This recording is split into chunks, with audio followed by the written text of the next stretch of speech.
네, 순열의 두 번째 시간인데요. 일단 두 번째 시간에서는 그 중복을 피하는 방법, 이제 조합과 연결이 되는 부분이고요.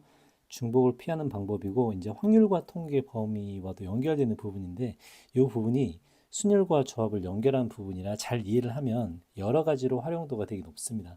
물론 처음 순열을 했을 때, 처음 첫 시간에도 잠깐 언급을 한 적이 있는데요. 이것을 확률과 통계 범위에서 뭐라고 하냐면, 같은 것을 포함한 순열이라고 합니다.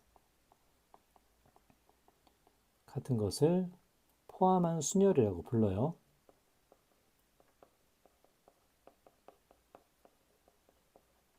자, 기본 구조는 순열의 첫 번째 시간에서 이야기했는데요. 자, 이제 그 얘기가 뭐냐면 같은 것이 있는 숫자나 문자를 배열할 때라고 합니다. 도대체 이제 이게 조합과 어떤 관련이 있는가? 자, 먼저 첫 번째, 자, 이전에 했듯이 얘와 얘의 나열을 한번 비교를 해볼게요. 자, 쟤와 쟤의 나열은 어떻게 다르냐면 A, B, C, D, E, F. 자, 요걸 일렬로 배열하면 얘가 6팩이 되겠죠. 근데 저기서처럼 밑에 보면 A, B, A, B, C, D, E, E라고 돼 있어요. 자, 그럼 우리가 지금 주목해 봐야 될 부분은 바로 요 EF와 EE라는 부분이죠. 자, 물론 세는 방식은 다르겠고 첫 번째보다 두 번째가 더 경우의 수가 적게 나올 겁니다. 자, 그러면 저걸 어떻게 우리가 생각을 하는가? 자, EE라는 이 개념은요. A, B, C, D, EF와 A, B, C, D, F1을 같게 본 겁니다.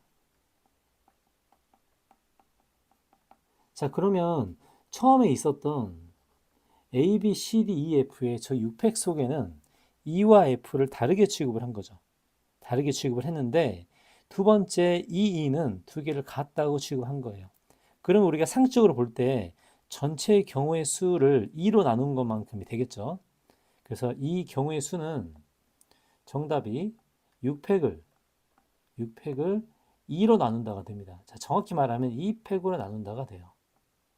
자, 그럼 여기서 우리가 주목해 봐야 될 부분은 바로 같게 만드는 거죠. 같게. 아, 이것들을 같게 만들었습니다. 두 개가 같게 만들었는데 2팩으로 나눠준다고 생각을 하는 거예요. 자, 그래서 일단 결론만 적고 시작을 할게요. 여섯 개를 일렬로 배열하는 것은 6팩이고요. 요거를 나누는 거. 일렬로 배열하는데 이 2가 같기 때문에 2팩으로 나누는 겁니다. 자, 그럼 이제 일단은 결론은 이렇게 되겠죠. 전체의 경우에서 같은 문자의 개수만큼 나눠준다. 정확히 말하면 같은 문자의 개수의 팩토리얼만큼 나눠준다. 개수의 팩토리얼만큼을 나눠준다라고 생각을 합니다. 자, 그러면 이거를 우리가 다른 관점으로 볼 때 왜 조합과 연결되는 부분인가를 생각을 해볼게요. 자, 6개의 상자를 나열을 할 거니까 우리가 이 6개의 칸에 A, B, C, D, E, E를 여기다 집어넣는다고 한번 생각을 해볼게요. 자, 먼저 똑같은 E, E를 6개 칸 중에 집어넣는다고 생각을 해봅시다. 자, 그러면 6개 중에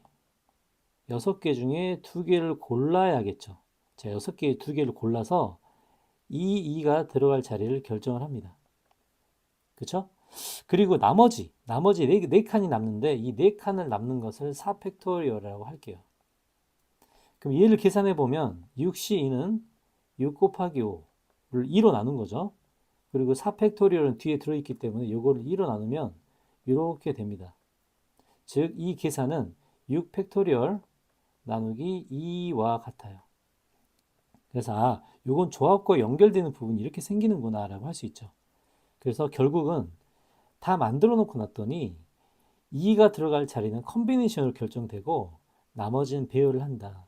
같은 만큼을 나눠주는 방식을 사용할 수 있다는 뜻입니다. 자, 그러면 만약에 A 3개와 B 3개, 아니 A 4개와 B 2개를 연결시켜서 저것들을 일렬로 배열한다고 생각을 해볼게요. 자, 그러면 이 점과 어떻게 다른지를 보겠습니다. 자, 만약에 A가 4개인데요. 얘를 A1, A2, A3, A4, 또 B가 2개니까요. 자, B가 2개이기 때문에 여기서 저 B 2개를 B1, B2라고 해볼게요. 자, 이제 이렇게 배열했을 때는 당연히 얘가 6팩토리얼이 되겠죠. 근데 여기서처럼 A 4개와 B 2개가 서로 똑같다고 합니다. 자, 그러면 요 앞에 아까 했듯이 요 앞에 4개를 서로 순서 있게 배열하는 경우가 사라지고요. 그 다음에 이 뒤에 B1, B2를 순서 있게 배열하는 경우가 사라질 겁니다. 그래서 사라진 개수만큼을 없앤다는 발상이 되는 거예요. 그래서 결론은 6팩토리얼을 A1부터 A4까지 자리 바꾸는 걸로 나누고 또 B1, B2를 자리 바꾸는 걸로 나눈다라고 해서 이제 이렇게 될 겁니다. 자, 요거는 숫자를 배열하는 규칙 중에서 같은 문자의 개수만큼, 같은 문자의 배열만큼 나눠준다는 발상이고요. 자, 그러면 조합의 경우를 만약에 사용한다고 해보면 이건 이렇게도 생각할 수 있어요. 자, 아까처럼 생각을 해볼게요. 총 6개의 칸에 A 4개와 B 2개를 배열한다고 생각을 해봅시다. 자, 그럼 먼저 개수가 작은, 뭐 개수 많은 것부터 새겨도 상관없죠. 개수가 적은 B부터 넣어볼게요. 그러면은 B가 들어갈 자리를 고른다고 생각을 해봅시다. 그럼 얘는 6C2가 되죠. 6C2가 되죠. 자, 그러면 A 4개가 남는데 남은 A 4개는 자동으로 빈자리에 들어갈 겁니다.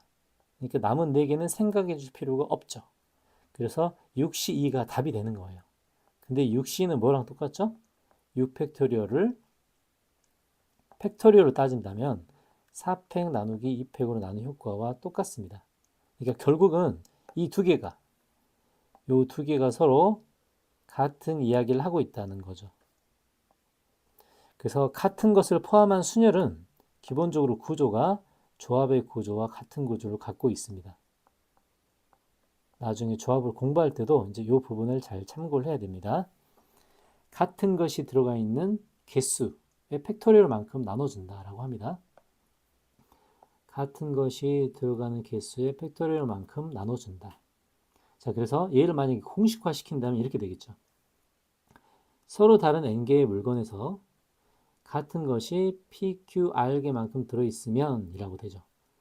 자, 이제 무슨 말이냐면 A가 P개, A, B, C로 한번 해볼게요. A가 P개, B가 Q개, C가 R개가 들어있다. A가 여러 개 있고요. B도 여러 개 있고 C도 여러 개가 있는데 자, 요 개수가 P, Q,